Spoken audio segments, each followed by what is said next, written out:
I joined the police force because I wanted to help people. I've been in law enforcement for 30 years.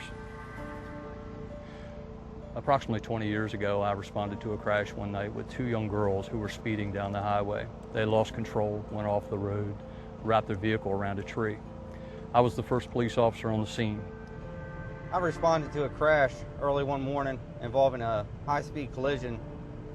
A young male driver was traveling at a high rate of speed, went around a turn and wasn't able to make the turn, flipped the vehicle approximately 6 times in a field and was ejected in that crash.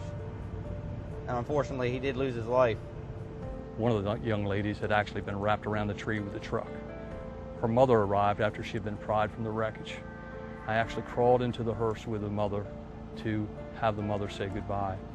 I didn't want her to get in the hearse. She begged me to get in the hearse. I still remember to this day what it felt like to hold that mother in my arms as she bent over and kissed her daughter goodbye. Had he not been traveling at such excessive speeds, he'd be here today with his family. I think one of the major causes of motor vehicle collision is speed.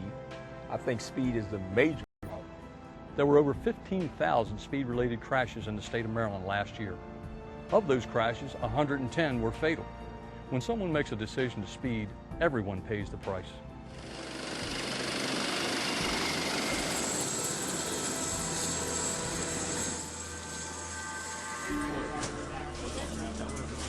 Speeding makes everything worse. It amplifies the effect of all injury. It takes a relatively minor set of injuries and makes them life-threatening. We see the effects of this every evening, every night, every day. And it is a young person, usually, that comes in driving at a very high rate of speed that ends up with very, very serious injuries. Injuries to the chest, injuries to the abdomen, injuries to the brain. Young people have hardly any experience in driving anyway.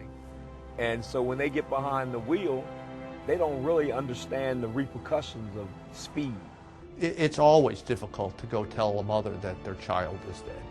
It's obviously the worst part of the job. It's particularly discouraging to us when it didn't need to happen. And often if that child has been speeding, it didn't need to happen. I feel like speed-related crashes are senseless. Speeding-related injuries are frustrating because they're largely preventable. We write tickets to drivers to try to educate them in the dangers of speeding. 2714 Caroline. I'm direct. I'll be 1076. I pull over people for the sake of saving lives. We're all working towards 0 deaths in Maryland because every life counts.